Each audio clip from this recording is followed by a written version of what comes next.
చేస్తున్న తప్పుడు ప్రచారాలు చేసుకుంటే ముందు పోయే పరిస్థితి వచ్చింది. 64,000 కోట్ల రూపాయలు ఖర్చు పెట్టావు 5 ఏళ్లలో. ఇంకో పక్కన ఇండస్ట్రీస్ పైన 16 లక్షల కోట్ల రూపాయలు పెట్టుబడులు వచ్చాయి. మన దగ్గర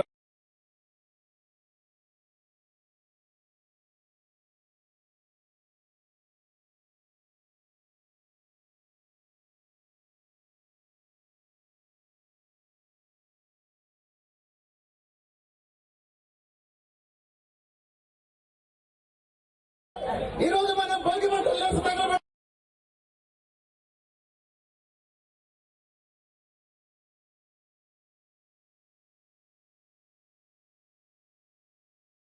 ఈ రోజు మనం భోగి మంటలు వేసి తగలబెడదాం.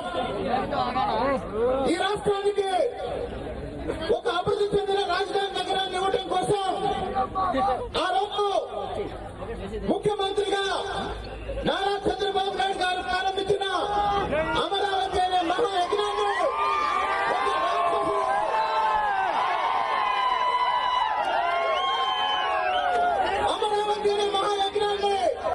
ఒక రాక్షసుని విచ్ఛిన్నం చేస్తున్నాడు. ఆ రాక్షసుని రాబోయే ఎన్నికల్లో ఈ భోగి మంటల్లో కలిపి ఆంధ్రప్రదేశ్ కి భవిష్యత్తులో మళ్ళీ ఒక సమయం తీసుకురావాలంటే ఒక్క విషయం నాకు నా ఎదురుగా ఒక పెద్ద స్తూపం కనిపిస్తుంది. కానీ ఇంతకన్నా గట్టి స్తూపం అసెంబ్లీలో 151 మందిని ఉచ్చపోస్తున్న స్తూపం అక్కడ ఉంది.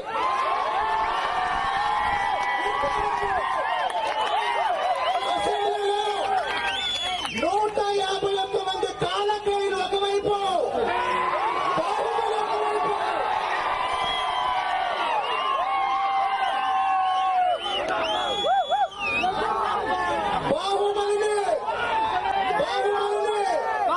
మనుషుల నుంచి తాత్కాలికంగా దూరం చేయొచ్చు. కానీ మళ్ళీ మహిష్మతికి రాకూడదు.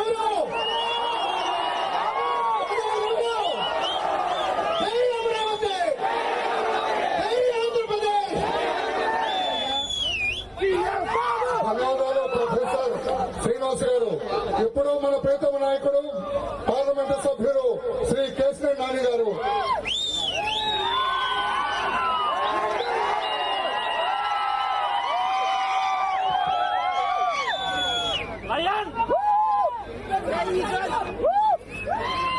అందరికీ నమస్కారం. మన ప్రీతం నాయకులు, ఈ రాష్ట్రానికి ఏకైక దిక్కు మన ప్రీతమ మాజీ ముఖ్యమంత్రి నారా చంద్రబాబు నాయుడు గారికి, అట్లాగే వేదికను ఆలోచించినటువంటి పెద్దలందరికీ పేరు పేరున, అట్లాగే నందిగామ, అలాగే విజయవాడ పార్లమెంటరీ కాన్స్టిట్యున్సీ నుంచి అనేక గ్రామాల నుంచి కూడా నాయకుడు వస్తున్నాడు, సంక్రాంతి సంబరాలకు అని తెలియగానే మరి ఇంత పెద్ద సమూహం ఇంత తెల్లవారుజామున రావడం అంటే అది నాయకుడి మీద ప్రేమ అభిమానం అని చెప్పి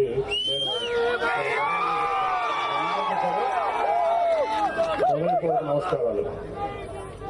ఈ పరిటాల గ్రామానికి ఒక చరిత్ర ఉంది, ఇందాక రఘురామ్ గారు చెప్పారు. అట్లాగే మన పార్టీకి నందిగామ నియోజకవర్గానికి అట్లాగే ఈ పరిటాల గ్రామానికి నాకు బాగా గుర్తు ఇప్పటికీ కూడా 2013 జనవరి 21న మన అధినేత పాదయాత్ర కృష్ణా జిల్లాలోకి అడుగుపెట్టిన జగ్గపేట గరికపాడు గ్రామం వద్ద కొన్ని వేల మంది అప్పటి వరకు కూడా ఎంతో నిర్లిప్తగా స్తబ్దతగా ఉందనుకున్నపై మన పార్టీ ఆ రోజు ఎన్టీ రామారావు చెప్పినట్లు నేల మీద ఇసుక వేస్తే కూడా వాళ్ళంతటి జన సందోహంతో మన నాయకుడికి ఆ రోజు పలికాం. ఇప్పటికీ బాగా గుర్తు. 2013 జనవరి 21న ఆయన పాదయాత్ర 2012 అక్టోబర్ 2వ తేదీన అనంతపురం జిల్లాలో మొదలైతే ఇక్కడికి వచ్చేపాటికి జనవరి 26న మనం జనవరి 21 రాత్రిపూట పాదయాత్రలో నన్ను దేవినేని ఉమా గారిని ఆయన పిలిచి మరి మనం ఇక్కడ 26వ తేదీన కరెక్ట్ గా మనకి 100 రోజులు పూర్తవుతుంది. ఆ సందర్భంగా మనం ఏం చేసుకున్నాం అంటే అప్పటికప్పుడు దేవినేని ఉమా గారు ఇప్పటికీ మర్చిపోయిన కోగండి బాబు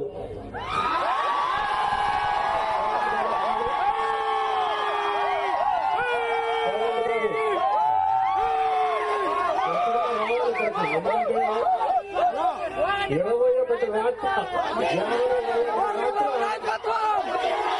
12 గంటల తర్వాత అధినాయకుడు నన్ను పిలిచి మనం ఇక్కడ ఒక చారిత్రాత్మకమైన కార్యక్రమం చేయాలంటే ఏం చేయాలని మేము ఆలోచించినప్పుడు మరి ఉమా గారు చెప్పారు ఇక్కడ పైలాన్ నిర్మిద్దాం అంటే ల్యాండ్ ఎక్కడ దొరుకుతుంది మనకు అనుకుంటే ఏమీ ఆలోచించకుండా 22 పొద్దున్నే 7 గంటలకల్లా కోగండి బాబు నా భూమి ఉంది ఎవరో కూడా అంత త్యాగం చేయలేదు. అటువంటి త్యాగ మూర్తి మన కోగండి బాబు. ఎందుకంటే కొన్ని త్యాగాలు మనం ఇప్పుడు కూడా మర్చిపోకూడదు. త్యాగం చేసేవాళ్ళు ఈ పార్టీలో నేను చూసా. మరి ఈ రోజు ఆగండి ఒక నిమిషం ఆగండి. ఈ రోజు మన పాలిస్తున్నటువంటి పార్టీని కూడా చూసాం. ఎట్లా డబ్బు సంపాదించాలి, ఎట్లా ప్రజలను దోసుకోవాలని తప్ప ప్రజల కోసం సేవ చేద్దాం, త్యాగం చేద్దాం అనే వ్యక్తులు కనపడిన ఈ రోజుల్లో మరి తన రోడ్డు పక్కన తన విలువైనటువంటి భూమి ఇవాళ పైనాల కోసం ఆయన త్యాగం చేశాడంటే నిజం కూడా అభినందనీయం. అటువంటి కోగండి ఫ్యామిలీ అట్లాగే కోగండి బాబు ముఖ్యంగా నిజంగా అభినందనీయుడు. అట్లాగే ఆ రోజు కూడా 3 రోజుల్లో మనం పైలారం నిర్మాణం చేసుకుని అధినేతతో జనవరి 26 సాయంత్రం ఆవిష్కరింపజేశారు. ఆ రోజు నుంచి జైత్యయాత్ర మొదలైనటువంటి జైత్యయాత్ర 2014లో మన పార్టీ అధికారంలోకి వచ్చే వరకు కూడా ప్రజలు మన వెంట నిలబడ్డారు. ఈ రాష్ట్ర భవిష్యత్తు కోసం పునాది వేసుకున్నారు. అట్లాగే ఆయన ముఖ్యమంత్రి చేశారు. 5 ఏళ్ళు చూసాం మనం. అట్లాగే ఒక ఛాన్స్ ఇచ్చినటువంటి పరిస్థితుల్లో నేటి ముఖ్యమంత్రిని చూస్తున్నాం, నేటి పార్టీని చూస్తున్నాం, ఈ రోజు చూస్తున్నాం. విధ్వంసంతో మొదలైనటువంటి ఈ రాజ్య పాలన ఆ రోజు త్యాగాలు ఇక్కడ కోగండి బాబు త్యాగం చేస్తే పార్టీ కోసం అక్కడ త్యాగం చేసినటువంటి రాష్ట్ర రాజధాని లేనటువంటి రాష్ట్రం ఏమైపోతా అనుకున్నటువంటి పరిస్థితిలో జీతాలు కూడా ప్రభుత్వ అధికారులకు జీతాలు ఇవ్వలేనటువంటి పరిస్థితిలో ఆ రోజు ఉన్నటువంటి పరిస్థితుల్లో మరి ముఖ్యమంత్రి చంద్రబాబు నాయుడు గారిని ప్రజలు ఎన్నుకున్నప్పుడు రాష్ట్ర రాజధాని ఏంటనే సమస్య వస్తే అటు తల నుంచి ఇటు కుప్పం నుంచి అటు హిందూపూర్ నుంచి ఇటు శ్రీకాకుళం చివరి వరకు పలాస వరకు కూడా రాష్ట్రానికి నడిబొట్టుగా ఉంటే రాజధాని వచ్చే వాళ్ళకి వెళ్లే వాళ్ళకి అనుకూలంగా అన్ని రకాలుగా కూడా ఈ ప్రాంతం బాగుంటుందని చెప్పి ఆయన ఒక నిర్ణయం తీసుకుని పిలిపిస్తే 33,000 ఎకరాలు ఇచ్చినటువంటి త్యాగం చేసినటువంటి రైతాంగాన్ని మనం రైతు పండుగ సంక్రాంతి అంటే రైతాంగానికి పండగ, రైతుల పండగ, వ్యవసాయ పండగ. పంటలన్నీ కూడా ఇంటికి వచ్చేటువంటి వేళ భోగి అనేది, సంక్రాంతి అనేది, కనుమ అనేది ఎంతో ఉత్సాహంగా చేసుకుంటాం. కానీ ఈ రోజు పరిస్థితులు చూస్తుంటే మనం చూస్తున్నాం ఈ రాష్ట్రంలో చాలా బాధ వేస్తుంది. అటువంటి పరిస్థితుల్లో విధ్వంసంతో అందరూ కొబ్బరికాయ కొట్టి మంచి కార్యక్రమాలు మొదలు పెడతాడు. మరి మన ముఖ్యమంత్రి పేరు చెప్పడానికి కూడా మనకు నోరు రావట్లేదు. కూడా ప్రజావేదిక కూల్చి మొదలుపెట్టినటువంటి ఈ ప్రస్థానం, ఆయన ప్రస్థానం ఇవాళ 19 నెలలు 20 నెలల్లో అమరావతిని విధ్వంసం చేశాడు, ప్రజావేదికను విధ్వంసం చేశాడు. ఇవాళ రాష్ట్ర రైతాంగాన్ని కూడా, ఇవాళ రాష్ట్ర రైతాంగం అన్ని రకాలు కూడా ఇబ్బంది పడతా ఉంది. ముఖ్యంగా మీరు చూసుకుంటే కరెంటు బిల్లు, ఇవాళ మీకు కరెంటు మీటర్లు ఇస్తున్నాడు. రేపు ఏం చేస్తాడు? కరెంటు మీటర్లు ఇచ్చిన తర్వాత మీకు మోటార్ సైకిల్ ఉంది కాబట్టి నీ వ్యవసాయానికి కరెంటు ఉచితంగా ఉండదు. నీకు కారు ఉంది కాబట్టి, నీ ఇంట్లో టీవీ ఉంది కాబట్టి, నీ ఇంట్లో ఫ్రిడ్జ్ ఉంది కాబట్టి, నీ కరెంటు బిల్లు ఇంట్లో ఎక్కువ వస్తుంది కాబట్టి నువ్వు రైతుల కింద రావు, కమర్షియల్ కింద వస్తావని చెప్పి రేపు బిల్లులు మొత్తం మోగిస్తాడు. ఇంతకుముందు మన ప్రభుత్వం వచ్చిన తర్వాత 9 గంటలు ఉచితంగా ఇచ్చినటువంటి రైతాంగానికి కరెంటు, వ్యవసాయ కరెంటు నిరంతరాయంగా ఏ టైం అయినా కానీ 9 గంటలు వరుసగా ఇచ్చాం. అట్లాగే ఇండస్ట్రీస్ కానీ మరి రెసిడెన్షియల్ ఆ రోజు కరెంటు సరఫరా ఎక్కడ నిరంతరంగా ఎక్కడ ఆటంకం లేకుండా ఇచ్చిన పరిస్థితి చూసాం. అట్లా అనేక కార్యక్రమాలు చేసుకున్నాం గత 5 ఏళ్లలో. మరి ఈ రోజు చూస్తే 19 నెలల్లో ఈ రాష్ట్రానికి అప్పులు తప్ప మిగలలేదు. అట్లాగే ఈ ప్రాంతాన్ని, ముఖ్యంగా ఈ ప్రాంతాన్ని నాశనం చేసేటువంటి కార్యక్రమం జగన్మోహన్ రెడ్డి చేస్తున్నాడు. ముఖ్యంగా రైతాంగాన్ని ఈ రోజు కరెంటు బిల్లు అవనివ్వండి, లేకపోతే ఏ రకంగా తీసుకున్నా ఇవాళ రైతాంగాన్ని నాశనం చేసేటువంటి కార్యక్రమం ఈ ముఖ్యమంత్రి చేస్తున్నాడు. ఒక పక్కన అవినీతి, ఒక పక్కన విధ్వంసం, ఒక పక్కన తప్పుడు కేసులు. నిన్నటిదాకా మొన్నటిదాకా టీడీపీ కేడర్ మీద తప్పుడు కేసులు పెడుతున్నారు ఈ పోలీసులు. పోలీసులు తప్పలేదు.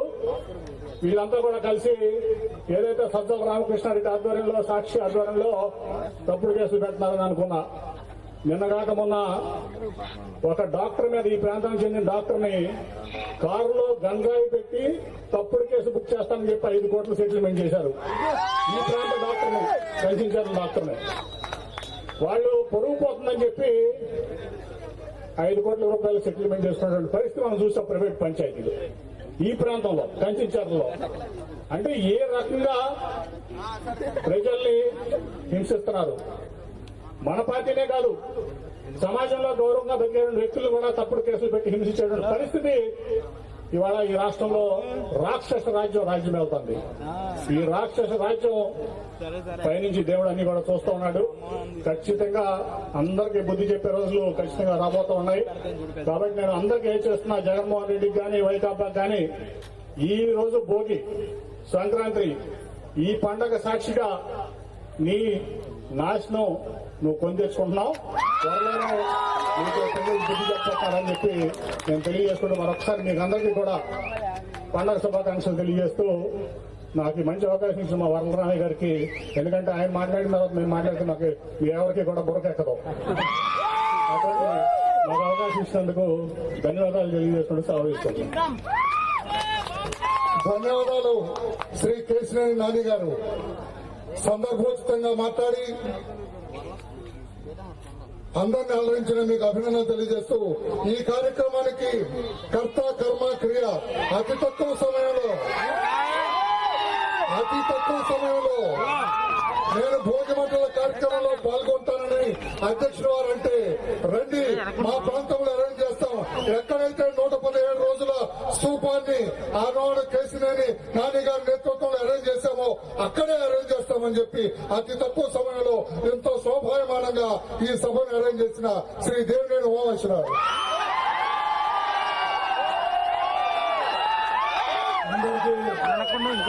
అందరికీ నమస్కారం. తెల్లవారుజామున 3 గంటల నుంచి ఇక్కడే ఉన్నారు. మీరంతా బాబు గారి కోసం ఎదురు చూస్తున్నారు. ఫేక్ ముఖ్యమంత్రి తాడేపల్లిలో ఉన్నారు, ప్రజా ముఖ్యమంత్రి మన మధ్యలో ఉన్నారు. 6,500 కోట్లు ఖర్చు పెట్టి అబద్దాలు, అసత్యాలు ప్రచారం చేసి ఈవీఎం డబ్బాలతో తాడేపల్లిలో కూర్చున్న ఫేక్ ముఖ్యమంత్రి ఈ భోగి మంటల్లో ఇప్పుడే ప్రజా వ్యతిరేక ప్రభుత్వ వ్యతిరేక ఏదైతే రైతాంగానికి అన్యాయం చేస్తా ఉన్న జీవోలని కూడా తగలబెట్టాం. ఈ ప్రాంతానికి ఇద్దరు మహానాయకులు ఇచ్చిన ఘనత చంద్రబాబు నాయుడు గారు. ఆ నాయకులు దేవినేని రమణ, పంగిరాల ప్రభాకర్ రావు. ఈ గ్రామంలో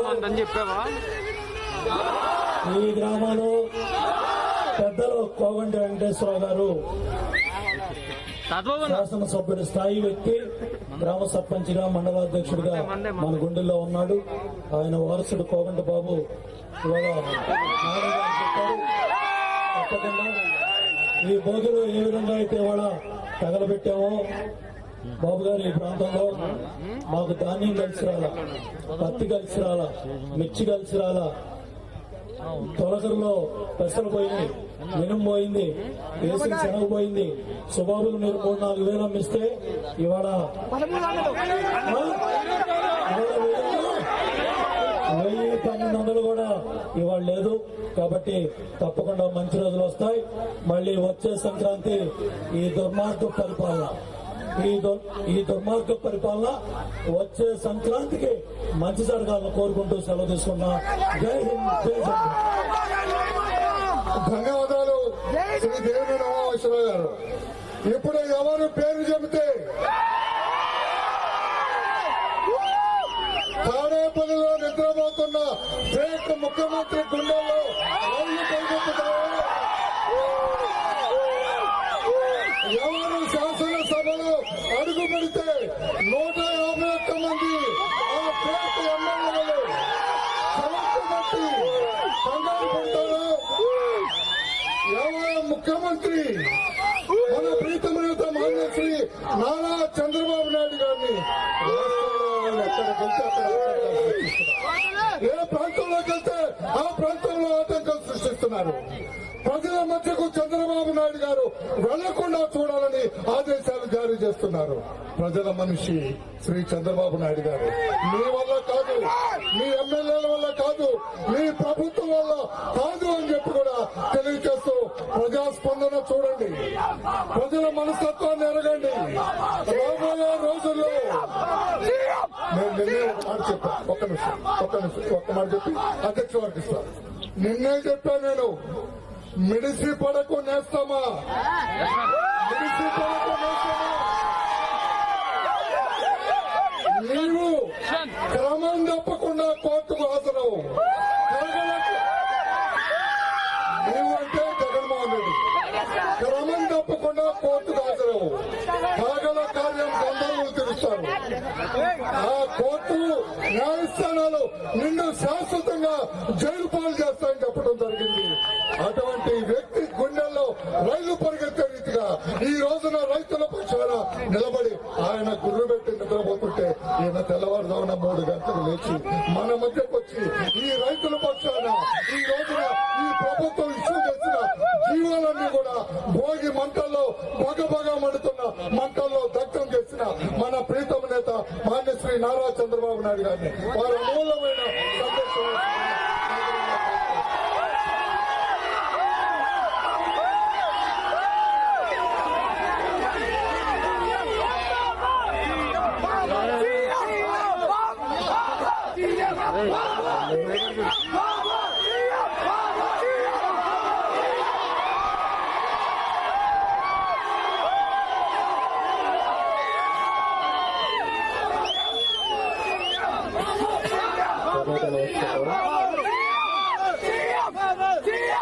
వేదిక పైనటువంటి ముఖ్య నాయకులందరికీ, అదేవిధంగా ఈరోజు నేను నిన్న ఉదయమే అనుకున్నాను ఎక్కడికి వెళ్లాలని. జిల్లా నాయకులు అడిగాను, విజయవాడ లేకపోతే ఎక్కడికని. అందరూ కూడా పరిపాలన బాగుంటుందని నిన్న ఉదయం చెప్తే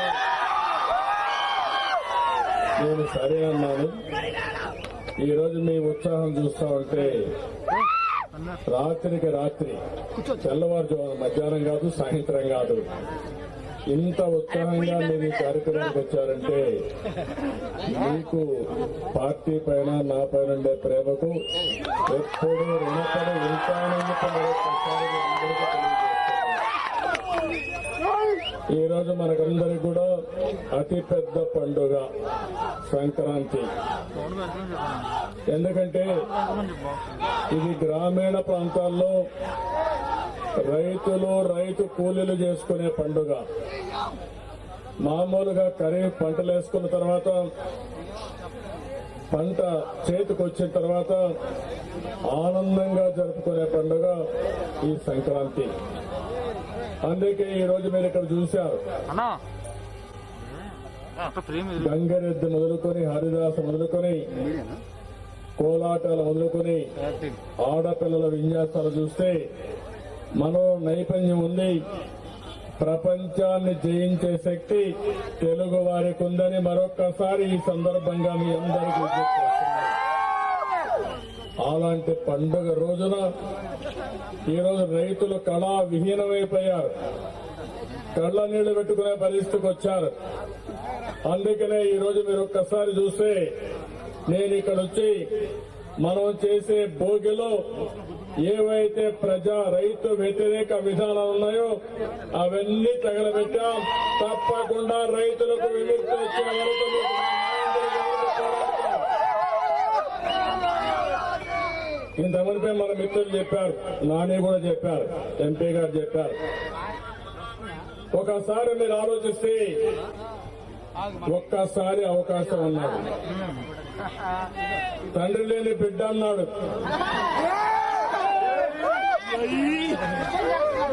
ఓదార్పు యాత్ర చేశారు. మీకు జ్ఞాపకం ఉందా? అన్ని అక్కడి నుంచి బాబాయ్ హత్య కూడా మీరు చూశారు. ఎంత మభ్య పెట్టాడు. మా తర్వాత కోడి కట్టుకొచ్చాడు.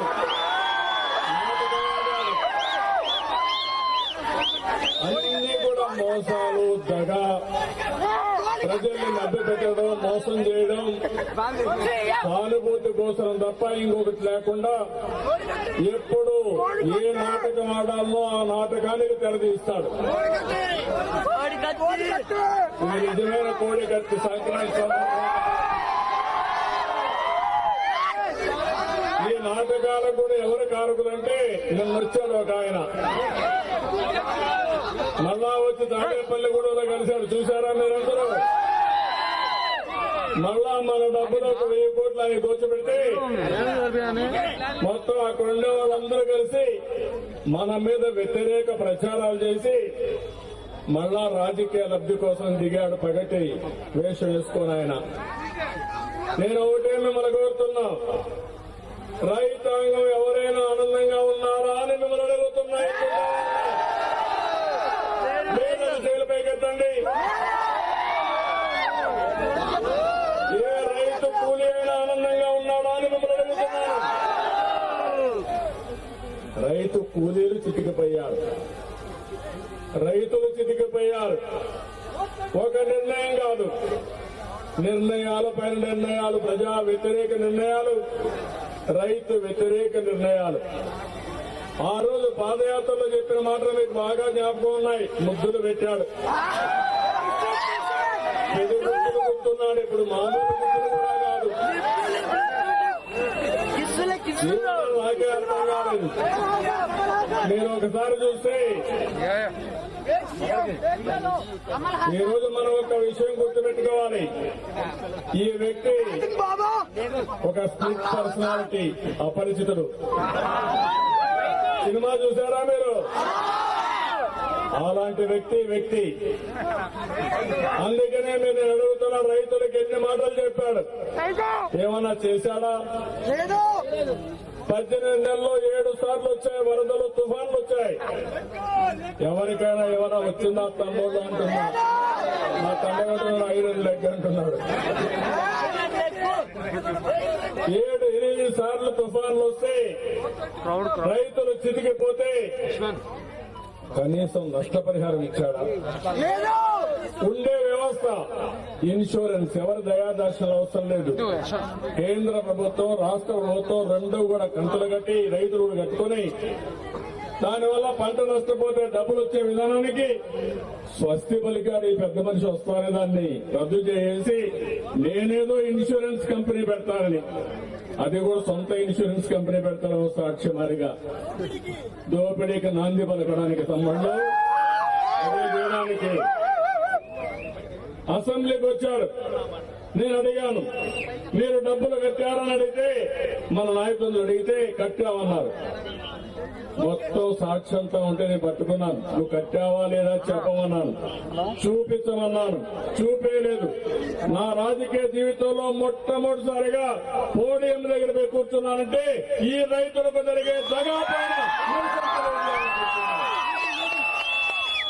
సాయంత్రం జీవో ఇష్యూ చేశారు డబ్బులు కడతామని. అడ్డంగా దొరికాడు దొంగ. అంటే నేను ఒక ఉదాహరణ మీకు చెప్పాను, అన్ని ఇట్లే చేస్తా ఉంటాడు. మామూలు వ్యక్తి కాదు, ఇతను ఒక డకాయితను. ఓసారి బాధేస్తుంది, ఓసారి నాకే అనిపిస్తుంది నేను చేయాలన్నా పోరాటం అనిపిస్తుంది. ప్రజావేదిక ధ్వంసం చేసి ఎంత సాడిస్ట్ అంటే ఇప్పటికి కూడా చెత్త తీయలేదు, ఆ డెబ్రిస్ తీరా. ప్రజావేదిక గురించి సంవత్సరం 1.5 years అయిపోయింది. అంటే నేను అనునిత్యం బాధపడాలని, పైశాచిక ఆనందం పొందాలని ముఖ్యమంత్రి ప్రవర్తిస్తున్నాడు. నేను ఒకటే చెప్తున్నా, నా కోసం నేను ప్రయత్నం చేయడం లేదు, నా కోసం నేను బ్రతకడం లేదు, ఈ ప్రజల కోసం బ్రతుకుతున్నా.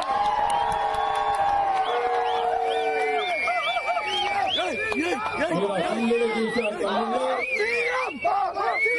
నేను పోరాడతానంటే అందరినీ సస్పెండ్ చేసి అదే మారిగా నా మీద మాట్లాడిన మాటలు చూశారు. ఒక ఆయన బుల్లెట్ మారిగా AK-47 పంపిస్తాను. ఇంకొక ఆయన బూతుల మధ్య ఏం మాట్లాడతారో చూశారు. అంటే ఒక సభ్యత, సంస్కారం. నేను రాజకీయం చేశాను. 40 ఒక ఆయన పేకాట రాయుడు, ఒక ఆయన ఇంకొక ఆయన చూస్తే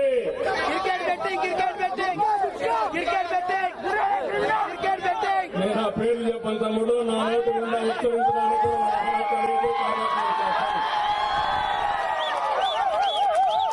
వీళ్ళ గురించి నేను మాట్లాడాల తమ్ముళ్ళు.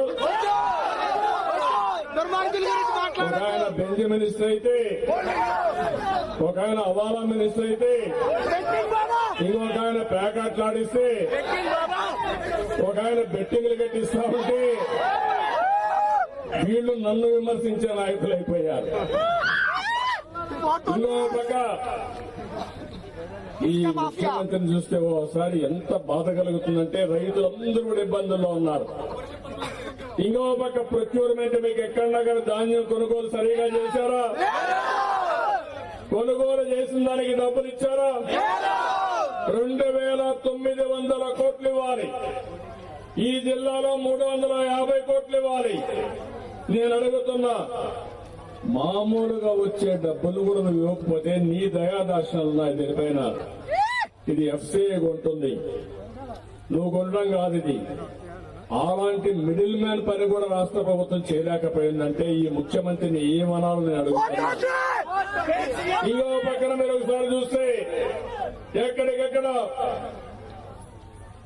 ధరలు పడిపోయినా ఇప్పుడు చెప్తున్నారు. పరిటాల రంగాన్ని జ్ఞాపకం వచ్చేది ఫస్ట్ కోహినూరు వజ్రం జ్ఞాపకం వస్తుంది. నేనే చెప్పా, ఇక్కడి నుంచి నేను పోయినప్పుడు లండన్ పోతే ఎగ్జిబిషన్ లో కోహినూరు డైమండ్ చూడడానికి పోతే వాళ్ళు అన్నారు, మీరు మళ్లీ వచ్చి చూస్తున్నారు, మళ్ళీ ఏమైనా డిమాండ్ చేస్తారేమో, కాబట్టి మేము మాత్రం చూపించమంటే కాదు, నేను అమరావతి కూడా ఉంది అక్కడనే ఈ యొక్క ఎగ్జిబిషన్ లో, దాన్ని చూడడానికి వస్తున్నానని చెప్పి వెళ్లి చూసి వచ్చాను. అలాంటి చరిత్ర కలిగిన గ్రామం. ఈ రోజు ప్రపంచం మొత్తం ఆ వజ్రం పేరు చెప్తున్నామంటే అది ఇక్కడ దొరికిందంటే ఆ చెయ్యి ఈ చెయ్యి జారి కళాల బ్రిటిష్ వెళ్ళిపోయే పరిస్థితి వచ్చింది. నిజాం పైన పోరాడారు, మీరు విముక్తి కోసం పోరాడారు. అదే మరి అనేక సందర్భాల్లో వీరోచితంగా పోరాడిన గ్రామం ఈ పరిటాల గ్రామం. అదే మరిగా ఈ రోజు ఈ స్తూపం పెట్టారు 117వ రోజు నేను ఇక్కడికి వచ్చాను. 1855 కిలోమీటర్లు నడిచి ఇక్కడికి వచ్చినప్పుడు ఆ రోజు మీరు చూస్తే 117వ రోజు జనవరి 26 మనకు రిపబ్లిక్ డే. అదే సందర్భంగా 117 అడుగులు పెట్టి నేను ఇప్పటికి కూడా కోగంటి బాబుని మనస్ఫూర్తిగా ముందుకు వచ్చాడు. ఏ మాత్రం కూడా ఆలోచించకుండా మన వాళ్ళు అడిగితే ఇది గుర్తుండాలి, చరిత్రలో మిగిలిపోవాలి, నేను ఇస్తానని ముందుకు వచ్చిన వ్యక్తి కోగంటి బాబు. గట్టిగా ఒకసారి చప్పట్లు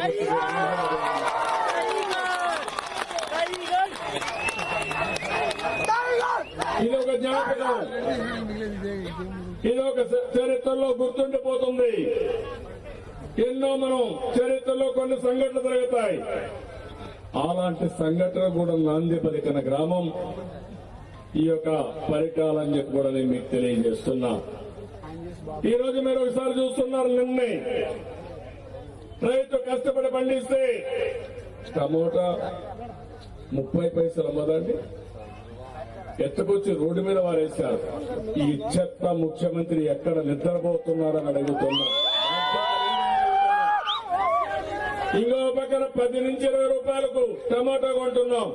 అదే నేను కానీ ముఖ్యమంత్రిగా ఉన్నప్పుడు టమాటా అంతా కూడా కొని ఎక్కడైతే ఇలాంటి పండుగలుంటే 5-6 రూపాయలకు 3 రూపాయలకు డిస్ట్రిబ్యూట్ చేసి రైతులు ఎంత ఆనందంగా ఉండేవాళ్ళు, ప్రజలు ఎంత ఆనందంగా ఉండేవాళ్ళు ఒక్కసారి ఆలోచించమని కోరుతున్నా. ఈరోజు బనానాను తీసుకొచ్చి పెట్టారు. ఏంటి ఈరోజు మీరు చూస్తా ఉంటే 10,000 రూపాయలు టన్ అమ్మేది 1,000-2,000 రూపాయలు కూడా అమ్మడం. ఏ విధంగా రైతు బతకాలి? సుబాబులు పోయింది. ఏ సమయంలో నేను ఆ రోజు మంచి రేటు ఇప్పించి మార్కెట్ కమిటీల త్వరలో కొనిస్తే మీరు అనుకున్నారు ఈ దొంగ వస్తే ఏదో జరుగుతుందని, కానీ మొత్తం మునిగిపోయే పరిస్థితికి వచ్చారు. సుబాబులు కొనే నాది ఉన్నాడు ఎవరన్నా? మళ్లీ మీ ఇబ్బందులు తీరాలని ప్రకాశం జిల్లాలో పెద్ద ఎత్తున పేపర్ ఇండస్ట్రీ తీసుకొచ్చి 20,000 కోట్లు తీసుకొస్తే ఈ మహానాయకుడు చూసి వాళ్ళు పారిపోయే పరిస్థితికి వచ్చింది.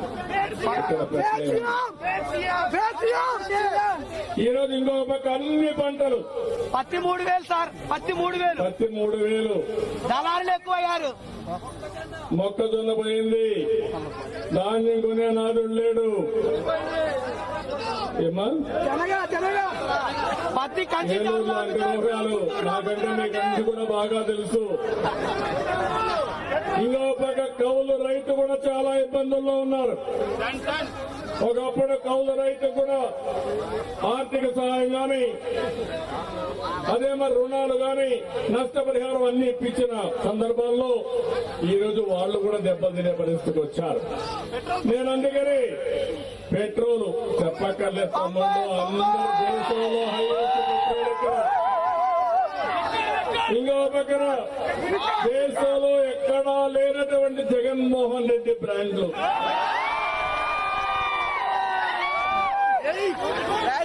ఏ తమ్ముళ్ళు చూస్తున్నారు ఆ బ్రాండ్ల విన్యాసాలు? పేరు ప్రెసిడెంట్ విస్కీ. ఏమనాలి తల్లి? ఇంకో పక్కన 1 కాదు 2 కాదు, నేను వస్తాను, అవన్నీ చాలా ఉన్నాయి. ఎక్కడ చూసినా మెగా దోపిడీ.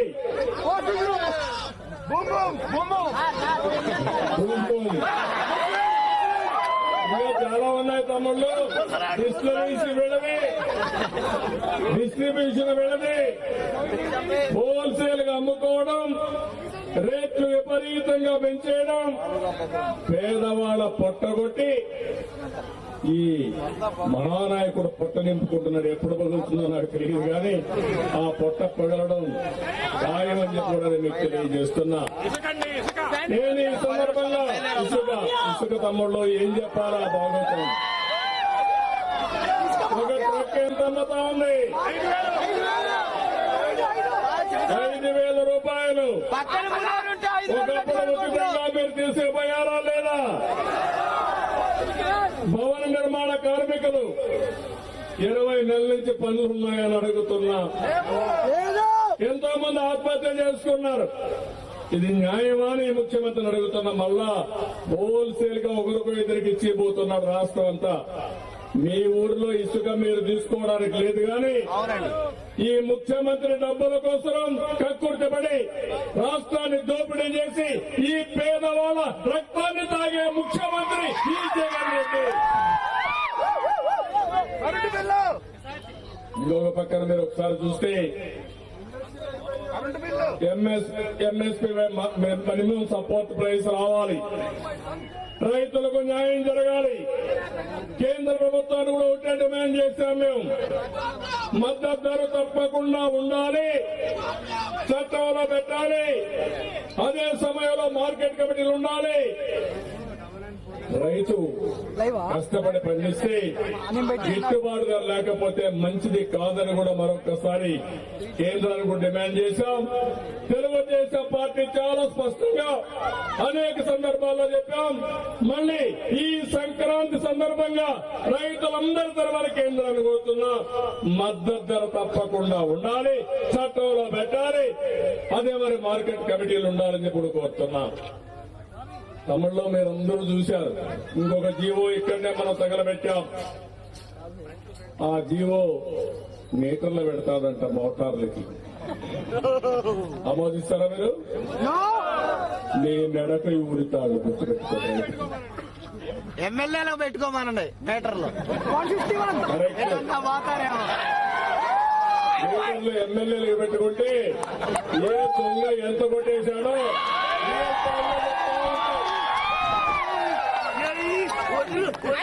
ఇప్పుడు ఐఓటీలు వచ్చాయి కాబట్టి వాళ్ళ మొఖాన్ని ఒక మీటర్ పెట్టేసి ఈ దొంగ ఎంత కొట్టేస్తున్నాడో వాస్తవాలన్నీ బయట వచ్చేస్తాయి. అలాంటి తప్పుడు పనులు చేసే పరిస్థితికి వచ్చారు. మీటర్ తిరుగుతా ఉంటది. మీటర్లు అడుగుతున్నాం. అంతవరకు మీటర్లు పెడితే మొట్టమొదటిసారిగా రైతుకు ఇబ్బంది ఉండకూడదని మీటర్లు తీసేసిన వ్యక్తి మన నాయకుడు నందమూరి తారక రామారావు. తెలుగుదేశం పార్టీ ఇచ్చిన హక్కు ఇది. ఎన్టీ రామారావు గారు ఇచ్చిన హక్కు ఇది. నువ్వెవడు తీసేయడానికి మీటరు? ఇంకో పక్కన ఇండస్ట్రీస్ పైన 16 లక్షల కోట్ల రూపాయలు పెట్టుబడులు వచ్చాయి. మన దగ్గర పోర్టులు ఉన్నాయి. ఈ పోర్టులన్నీ అనుసంధానం చేసుకుని ఇండస్ట్రీస్ ముందుకు పోతే మన యువతకు భవిష్యత్తు తెలుగు. మనం ముందుకు పోయా అవన్నీ కూడా పోయే పరిస్థితి వచ్చింది. ఈ రోజు మీరు ఒకసారి గుర్తుపెట్టుకోవాలి, ఈ రాష్ట్రంలో అప్పులు చూసారా తమ్ముళ్ళు? మీ అందరి నెత్తిపైన ఈయన వచ్చిన తర్వాత 1,36,000 కోట్ల రూపాయలు అప్పు చేశాడు. 70,000 కోట్ల రూపాయలు పన్నులు వేశాడు. ఇంకా వేస్తానే ఉంటాడు, ఇంకా అప్పులు తెస్తానే ఉంటాడు. ఇప్పటికే ఒక్కొక్కరి నెత్తిన 70,000 అంటే 4 మెంబర్లుంటే 2,80,000 రూపాయలు మీ మీద అప్పు తెచ్చిన గనుడు ఈ జగన్మోహన్ రెడ్డి. అప్పుల రెడ్డి బాధుడే బాధుడు, దొరికిందంతా తెచ్చుడు. కళారం మీరందరూ కూడా, మీరు మీ పిల్లలు మీ మునిమల వాళ్ళు కూడా ఆ అప్పులు తీర్చలేక మీరు ఊరికి చేయాలి, చాకరీలు చేసే పరిస్థితి వస్తారు. తమ్ముడు గుర్తుపెట్టుకోండి. కొంతమంది అనుకుంటున్నారు ఎక్కడి నుంచో తెస్తున్నారు, ఎక్కడి నుంచి చేయాలి అయిన అమ్మ ఒడి బుద్ధి లెక్కేయండి. మీరు ఆటో డ్రైవర్కి ఇచ్చారు 50,000 రూపాయలు దోపిడీ, ఇచ్చింది 10,000 దోపిడీ 50,000, 92 రూపాయలు 91 రూపాయలు పెట్రోలు. ఏమనాలి ఇవి? ఏ విధంగా మా అనుకోవాలి? అంటే దాని మీద మళ్ళా ఆయన పేపర్ సాక్షి ఫుల్ అడ్వర్టైజ్మెంట్లు. సమాధులు పక్కన ఎవరన్నా ఇంతవాడు తెలివైన ఎవరన్నా ఉంటారు తమ్ముళ్ళు. 40 ఏళ్లు పార్టీ ఉంది, పేపర్ పెట్టుకోలేకపోయారు. చాలా మంది అంటారు పేపర్ పెట్టలేదు. పెట్టలేదు, నేను పేపర్ పెట్టలేదు, నేను తప్పు చేయను. తప్పు చేసి ప్రజల ముందర తలంచుకునే పరిస్థితి తేను అని మరొక్కసారి మీ అందరికీ చేస్తున్నాను. ఇప్పుడు చూస్తున్నాను మళ్ళీ రేపు సంక్రాంతికి వస్తాడంట. నేను అడిగాను, నేను అడుగుతున్నా ఇప్పుడు ఒక విషయం, ఆ గంగిరెద్దే పెట్టరు. మీరు ఒకసారి చూస్తే 150 దాడులు జరిగాయి. శిశుపాలుడు మారిగా లెక్క పెట్టారు. 150 వరకు 151 మంది ఉన్నారు కాబట్టి 151 జరుగుతున్నాయి. అంతవరకు వెయిట్ చేశాను. కడాన వీళ్ళ ఆగడాలు వెంకటేశ్వర స్వామి మీద ప్రారంభించి అక్కడి నుంచి అంతర్వేదిలో రథాన్ని దగ్ధం చేసి అక్కడి నుంచి మనకుండే ముఖ్యమైన టెంపుల్స్ శ్రీశైలం, అన్నవరం, కనక దుర్గమ్మ, ఇంకోపక కాణిపాకం, కాళహస్తి అన్ని దేవాలయాలు పవిత్రం చేసి కడాన దేవాలయ భూములు అమ్ముకోవడానికి ప్రయత్నం చేసి సింహాచలం 10 లక్షల కోట్ల రూపాయలు ఆస్తులపైన కట్టుబడి పివి జరాజు అశోక్ గారి తండ్రి ఒక దాతగా ఆ రోజు ఊహించుకుని విశాఖపట్నంలో 13,000 ఎకరాలు భూమి ఇస్తే ఒక కొండ రాసిస్తే అక్కడ దేవాలయం కడితే ఆ భూముల పైన కళ్ళుబడి అతన్ని తీసేసి మానస ట్రస్ట్ కూడా హ్యాండ్ ఓవర్ చేసుకుని అప్రతిష్ట పాలు చేసే పరిస్థితికి వచ్చి అన్ని చూశాను, ఓపికగా ఉన్నాను. అది అయిన తర్వాత పోయింది సంక్రాంతి కానికి. ఇంకెక్కడుంది తమ్ముడు? సంక్రాంతి కానుక ఉందా? రంజాన్ తోఫా ఉందా? అన్నా క్యాంటీన్ ఉందా? క్రిస్మస్ గిఫ్ట్ ఉందా? అన్నిటికీ సమాధానం వస్తే కాబట్టి ఆ రోజు నేను ఆలోచించిన తర్వాత 29 సంఘటన జరిగింది. 30 అక్కడ పోలీస్ కుక్కలు పంపించి కోనేరులో రాముడు విగ్రహం తలదీశారు. నేను అడుగుతున్నా, తొలి రోజున ఈ సంఘటన జరిగి ఉంటే జరిగిన వెంటనే ముఖ్యమంత్రి ఖండం చేస్తుంటే అక్కడి నుంచి పోయి ఒకసారి హెచ్చరించుంటే ఇలాంటి జరిగేట్టుగా జరిగేట్టుగా దేవాలయాల పైన దాడులు జరుగుతూ ఉంటే ఇంట్లో కూర్చొని పైశాచిక ఆనందాన్ని పొందారు. మీరు ఎగతాళి చేశారు మమ్మల్ని. ఇప్పుడు అంటాడు, నేను ఆ రోజు విజయనగరం పోతే దారింతా నాకు అడ్డం పెడతారు, లారీలు అడ్డం పెడతారా? బుద్ధుందా నీకు?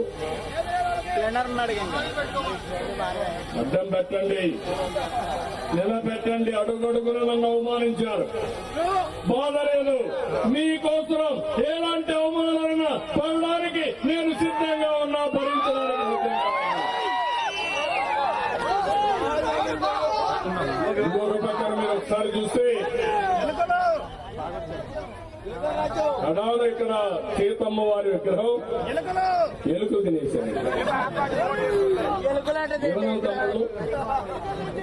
ఆ మధ్యలో బ్రాండీ షాపుల్లో లిక్కర్ తగ్గిపోతే ఎందుకు తగ్గిపోయింది? ఎలుకలు తాగేశారు. కాబట్టి ఇవన్నీ కూడా చేసిన తర్వాత నేను పోయి చూసిన తర్వాత చెప్పాను, హెచ్చరించాను, ఖబర్దార్ జాగ్రత్తగా ఉండండి. నా హయాంలో ఎక్కడా ఒక సంఘటన జరగలేదు. చర్చ పైన దాడి జరిగితే హైదరాబాద్ నుంచి వచ్చి తాడేపల్లిగూడెంలో దగ్గరుండి చర్యలు తీసుకొని వెళ్ళారు. ఇంకొక దేవాలయం పైన, దేవుడి పైన దాడి జరిగితే ఖబర్దార్ నీ గుండెల్లో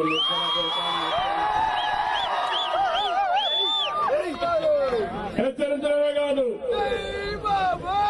గట్టిగా కూడా వార్నింగ్ ఇచ్చా. నేను పోతే ఏటు పరిగెత్తా వస్తాడు, నా మీద కేసు పెడతాడు. ఏటు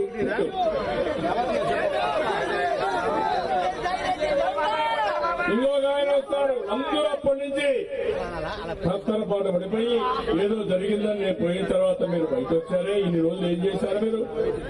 మళ్ళా ఏమాత్రం సిగ్గు కూడా లేకుండా నేను నెల్లూరుకు పోయి మళ్ళా అతను వచ్చాడు. ఎవరు నార్త్ ఇండియాలో ఒక నాయకుడు వచ్చాడు మళ్ళా ఈయనకి అడ్వైజ్ చేయడానికి. టీకా సార్ అతను వచ్చి అడ్వైజ్ చేస్తున్నాడు. ఎవరి? నువ్వు హిందూస్తో బాగుండాలి కాబట్టి నేరాన్ని అపోజిషన్ పార్టీ పేరు వేసేయమంటే సిగ్గు కూడా లేకుండా ఏదో రాత్రుల్లో ఎవరు దాడులు చేస్తారంటే తెల్లవారితో పోయి చూస్తారంట. రాత్రి దాడి చేస్తామంటే తెల్లవారి చూస్తామంటే నువ్వేం పిస్తున్నావా? నీకు పోలీసు వ్యవస్థ లేదు. పోలీసులకు ఫ్రీ హ్యాండ్ ఇస్తే చేయరు వాళ్ళు. దేశంలోనే బ్రహ్మాండమైన పోలీసు వ్యవస్థ మంది. అలాంటి వ్యవస్థను భ్రష్టు పట్టించారు. వాళ్ళని నమ్మకపోతే తెలంగాణ కేసు వాళ్ళు ఏదో పని పని చేయాలంటే చేయలేకపోతే నిర్వీర్యమైపోయి మనసు చంపుకుని బతుకుతున్నారు ఈ పోలీసులు. ఆ విషయాన్ని గుర్తుపెట్టుకోవాలి. వాళ్ళు మనస్సాక్షిగా చేయడం లేదు. వాళ్ళకు మనసు ఉంది కానీ ఉద్యోగం కోసం ఇంకేమీ చేయలేని పరిస్థితిలో కొంతమంది ఎవరన్నా కానీ చేయమంటే వాళ్ళు సస్పెండ్ చేస్తారు, కేసులు పెడతారు, లేకపోతే ఏసీబీ ఎన్క్వైరీ చేస్తారు. మీరు చూడండి, రాష్ట్రం అంతా ఉద్యోగస్తుల వ్యతిరేకం, నాయకులు మాత్రం భజన చేస్తా ఉంటారు ముఖ్యమంత్రికి. నిరుద్యోగ వృత్తిలే తమ్ముడు, ఏ వృత్తి ఉండదు. ఆ విషయానికి అనుమానం అవసరం. నిన్న నెల్లూరు పోయి చెప్తాడు ముఖ్యమంత్రి ఏమని, రేపు రాబోయే రోజున మళ్ళా స్కూల్స్ పైన కూడా దాడులు జరుగుతాయంట. అంటే అవి కూడా చేస్తారు. మీరు ఒక విషయం గుర్తుపెట్టుకోవాలి, బాబాయిని చంపి ఆ రోజు చెప్పింది ఏమన్నారు? ఆ రోజు హార్ట్ అటాక్. నేను అడుగుతున్న కిల్డ్ బాబాయ్. ఎవరు చంపారు మీ బాబాయిని? ఎందుకు ఈ నాటకాలు? ఎందుకు ఈ జగన్ నాటకం? ఇప్పుడు నిన్న మళ్ళా చూస్తే రేపు స్కూల్స్ పైన కూడా దాడులు చేసి మనమే చేశారు మళ్ళా చెప్తారు. నీకు అర్హత ఉందా ముఖ్యమంత్రిగా ఉండడానికి? మేము అపోజిషన్ లో ఉన్నాం. అపోజిషన్ లో నువ్వు చేసే తప్పుల్ని, ప్రజలకు జరిగే అన్యాయాన్ని ఎండగట్టడం మా బాధ్యత. అవునా కాదా తమ్ముళ్ళు? చేయాలన్నా వద్దా? నీకు అన్యాయం జరిగితే పోరాడాలా లేదా? పోరాడితే మా మీద దాడులు చేస్తే మీరు మాత్రం ఆనందపడతారా? అంటే దాడులు మా మీదనే ఉండాలా? మీరు మాత్రం హ్యాపీగా ఇంట్లో పడుకోండి. ఈ రాష్ట్రంలో అదే జరుగుతా ఉంది. మేధావులు మౌనంగా ఉంటారు. దాడులు చేస్తా ఉంటే మనకెందుకు వచ్చిందని ఉంటారు.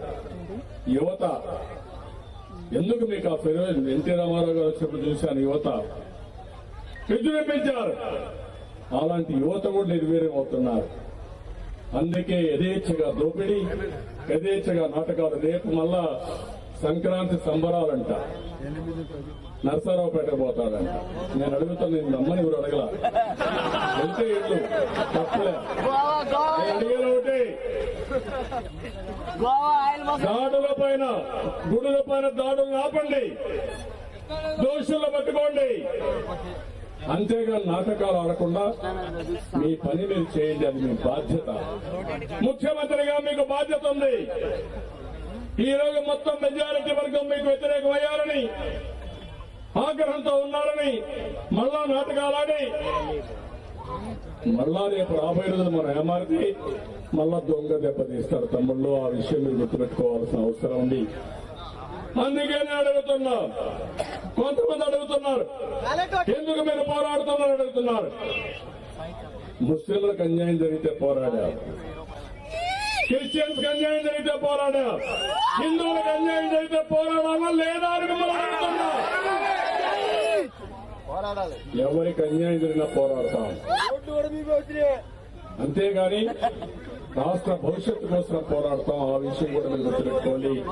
మళ్ళీ మిమ్మల్ని అందరినీ ఒకటే కోరుతున్నా, ఈ రోజు మన వాళ్ళందరూ ఈసారి కరోనా ఉంది కాబట్టి చాలా మంది రాలేకపోయాం ఇక్కడికి. కానీ లేకుంటే అందరూ ఇక్కడికి వచ్చేవాళ్ళు, గ్రామాలకు వచ్చేవాళ్ళు. అదే మరిగా మనం చూస్తే నేను అడుగుతున్న ఒక మాట ఈ ముఖ్యమంత్రిని, అబ్దుల్ సలాం ఎంత దారుణంగా మానసిక బాధ, చేయను తప్ప ఆయన ఎత్తున పెట్టారు. ఎత్తున పెడితే పోనీ అని ఇంట్లో ఉండే బంగారం కూడా అమ్మేసి వాళ్ళకి ఇచ్చేసి ఆ తర్వాత మొత్తం ఎక్కడో ట్యాక్సీలో దొంగతనం జరిగితే ఆటోలు జరిగితే ఆయన చేసిన మళ్ళా తీసుకుని కొట్టి పోలీసులు అవమానించి ఒకవేళ నువ్వు జైలు పోతావు, రేపు రాబోయే రోజుల్లో మీ యొక్క భార్య ఇంట్లో ఉంటుంది, ఒంటరిగా ఉంటుంది, మేము ప్రతి ఒక్కసారి ఒక పోలీసుని పంపించి అవమానం చేస్తామంటే ఆ అవమానాలు భరించలేక 2 పిల్లలను తీసుకుని భార్యను తీసుకుని మెంటల్ గా ప్రిపేర్ చేసి రైల్వే ట్రాక్ ఆ పిల్లల్ని కట్టేసి భార్యాభర్తలు ఆత్మహత్య చేసుకున్నారంటే ఏ తమ్ముళ్ళు మీకు బాధ అనిపించదా? దిక్కు తెలియకుండా బ్రతికే మార్గం లేకుండా అవమానాలు భరించలేక ఆత్మహత్య చేసుకుని కుటుంబం అర్థం చేసుకుంటే ఈ పెద్ద మనిషి మాట్లాడతాడు. ఓదార్పు యాత్ర 2 ఏళ్లు చేశాడు, 3 ఏళ్లు చేశాడు. ఆ ఇంట్లో వాళ్ళ బంధువుల్ని గెస్ట్ హౌస్ పిలిపించి మాట్లాడిన పెద్ద మనిషి ఈ జగన్మోహన్ రెడ్డి. ఆ రోజు మామూలుగా చనిపోతే కూడా ఓదార్పు యాత్ర, ఎందుకు కూడా సానుభూతి కావాలి. హాస్పిటల్లో చనిపోయాడు కొంతమంది, గుండాగో జబ్బులు చనిపోతే దానికి కూడా ఓదార్పు యాత్ర చేసిన పెద్ద మనిషి ఇలాంటి కార్యక్రమాలు చేసే పరిస్థితికి వచ్చారు. నేను అందుకని ముస్లింల పైన దాడులు ఆగాలి, దేవాలయాల పైన దాడులు ఆగాలి, ప్రత్యర్థుల పైన దాడులు ఆగాలి, చట్టంగా పరిపాలన జరగాలి, న్యాయంగా ఉండాలి. ఇది జరగాలంటే ప్రజల్లో చైతన్యం రావాలి. ఈ భవిష్యత్తు నా ఒక్కడి భవిష్యత్తు కాదు, మీ అందరి భవిష్యత్తు, మీ పిల్లల భవిష్యత్తు. ఆ విషయం మీరు గుర్తుపెట్టుకోవాలి, అదే చర్చించాలి. ఎమ్మెల్యేలు ఎక్కడికక్కడ దోపిడీ, అడిగితే ఎదురు దాడి, పోలీసులను పంపించి అవమానాలు చేయడం, ఇంకో పక్క ముఖ్యమంత్రి హోల్సేల్ దోపిడీ. తమ్ముడు మామూలు దోపిడీ కాదు, మీరు గుర్తుపెట్టుకోవాలి. ఈ డబ్బులు పంపించి మళ్ళా ఎక్కడికక్కడ వ్యవస్థలను కొనేయడం, మనుషులు కొనడం, మనుషుల మీద ఒత్తిడి తేవడం, ఇవి మామూలు అయిపోయే పరిస్థితికి వచ్చింది. ఎవరైనా అడుగుతున్నా మీరు గుండె మీద చేపెట్టి నిద్రపోతున్నారా తమ్ముళ్ళు? ఆనందంగా ఎవరైనా నిద్రపోతున్నారని అడుగుతున్నా. ఒకప్పుడు ఈ పరిస్థితి ఉండేదా? ఎందుకు బతకాలి ఈ బతుకు? అందుకే ఆలోచించాలి. ధైర్యంగా పోరాడదాం, రాష్ట్రం కోసం పోరాడదాం, సమాజం కోసం పోరాడదాం. అందరం కూడా గట్టిగా ఉంటే తప్ప మనకి ఇవన్నీ కూడా జరగవని చెప్పి కూడా నేను మీకు తెలియజేస్తూ, ఇంకొక పక్కన కనకచెర్ల నందిగామ బైపాస్ రోడ్డు కూడా అప్పట్లోనే ఇది అయింది. ఎంపీ గారు చొరవ తీసుకుని ఎప్పటికప్పుడు దాన్ని కూడా బాగా ఇచ్చేశారు. అదే మరి కనకదుర్గ వారిది కూడా ఆ రోజు ఏ విధంగా చేశారు. మనం ఆ రోజు చేసినట్టన్నీ ఇప్పుడు ఇనాగరేషన్ చేసుకుంటూ అక్కడ దేవాలయాలు సెంట్రల్ ప్రాజెక్ట్, అది సెంట్రల్ ప్రాజెక్ట్ దేవాలయాలు అడ్డంగా ఉంటే అక్కడ ఉంటే దర్గా కూడా ఉంటే అవన్నీ పక్కన జరిపి ఏ విధంగా చేయాలో మనం చేస్తామని ముందుకు పోతే దాన్ని మళ్ళీ ఆ టెంపుల్స్ కడతా ఉంటే అవన్నీ కూడా మనం ఏదో డిస్ట్రాయ్ చేసాం, దేవాలయాలు విధ్వంసం చేశాం, దేవుళ్ళు విధ్వంసం చేశామని మాట్లాడుతున్నారు. ఆ 9 టెంపుల్స్ ఎట్లా పెట్టావు? విధ్వంసం చేస్తే రాముడు స్టాచ్యూ పెట్టగలుగుతామా? దానికి దీనికి తేడా. అది ఒక గ్రామంలో అభివృద్ధి జరుగుతుంది, ఒక విగ్రహం ఉంటుంది, దేవుడి విగ్రహం ఉంటుంది, తీసి పక్కన పెడతాం. అది కూడా పూజ పురస్కారాలు చేసి సాంప్రదాయాల ప్రకారం చేస్తాం తప్ప ఎక్కడ సాంప్రదాయాలు వైలేట్ చేసే పరిస్థితి ఉండదు. ఇవన్నీ గుర్తుపెట్టుకోవాల్సిందిగా నేను కోరుతూ, ఈ రోజు మనం తగలబెట్టింది రైతు వ్యతిరేక విధానాల్ని, జీవోల్ని తగలబెట్టాం. ఈ 3 రోజులు మీరు ఆలోచించుకుని భవిష్యత్తులో కూడా మళ్ళీ మన సమాజం కోసం, మన భవిష్యత్తు కోసం అందరూ కూడా అంకితమైన భావంతో ముందుకు పోవాలి. న్యాయం జరిగే వరకు పోరాడతాం. తెలుగుదేశం పార్టీ మీకు అండగా ఉంటుందని మరొక్కసారి మీ అందరికీ తెలియజేసుకుంటూ, కడారి ఎన్నికలు పెట్టడానికి కూడా పెరుగుతాం. ఆ రోజు పంచాయతీ ఎన్నికలంటే 25% వినామస్ చేసుకుని చరిత్రలో ఎప్పుడు ఈ పోటీలో ఏదో వచ్చి పెద్ద చేశారని 25% పోటీలో పెట్టలేకపోయారు. వాళ్ళు పెట్టినా కూడా నామినేషన్ లాక్కెళ్లిపోయారు. ఆ రోజు ఎన్నికలు కావాలన్నాడు. ఇప్పుడు కరోనా వైరస్ పోయింది, ఎన్నికలు వద్దంటాడు. పెడితే భయపడాలండి. పెరిగితనం, ఎన్నికలు పడితే ఇంటికి పోతాం, వీళ్ళ కథలు తెలుస్తాయనే ఉద్దేశంతో ఇప్పుడు ఎన్నికలు జరగకూడదు. రేపు ఎవరో మనిషిని వేసుకొని ఈరోజు పోలీసుల వ్యవస్థ పైన మీకు నమ్మకం లేదా? మీ కలెక్టర్ల పైన మీకు నమ్మకం లేదా? ఎందుకు ఎన్నికలు పెట్టరు? దానికి సమాధానం చెప్పండి. అంటే ఒక ఎలక్షన్ కమిషన్ అనేది స్వయం ప్రతిపత్తి కలిగిన వ్యవస్థ. ఆ ఒక్క వ్యవస్థే, ఆయనే ఎన్నికలు రన్ చేయడు. ఎన్నికలు రన్ చేసేది పోలీసు వ్యవస్థ ఉంటుంది, అదే మరిగా అధికార యంత్రాంగం ఉంటుంది.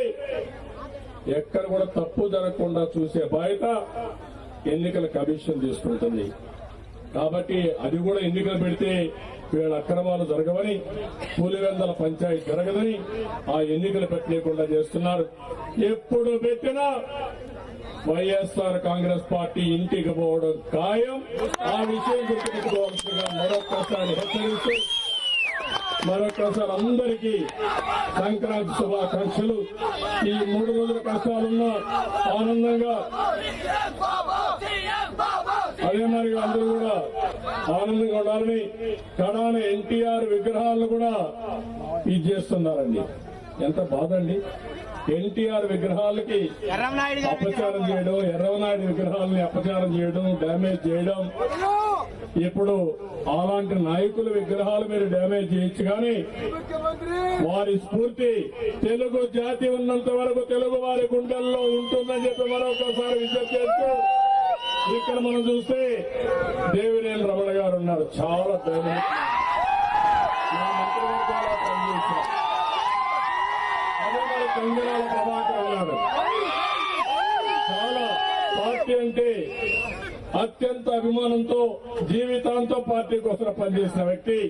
ఆయన కుమార్తె సౌమ్య గారు ఇప్పుడు ఉన్నారు. ఆవిడ కూడా మీ అందరితో బాగా కలిసి పనిచేస్తున్నారు. ఆవిడని ఆశీర్వదించండి, సహకరించండి. అందరం కూడా ఏదైతే మనకు వారసత్వంగా వచ్చినటువంటి నాయకత్వాన్ని గాని, లేకపోతే మంచి నాయకుల స్ఫూర్తిని గాని ముందుకు తీసుకుపోవడం కోసం అందరూ ముందుకు రావాలని మరొక్కసారి అందరిని కోరుకుంటూ, అందరికీ నమస్కారాలు. జై హింద్, జై జన్మభూమి.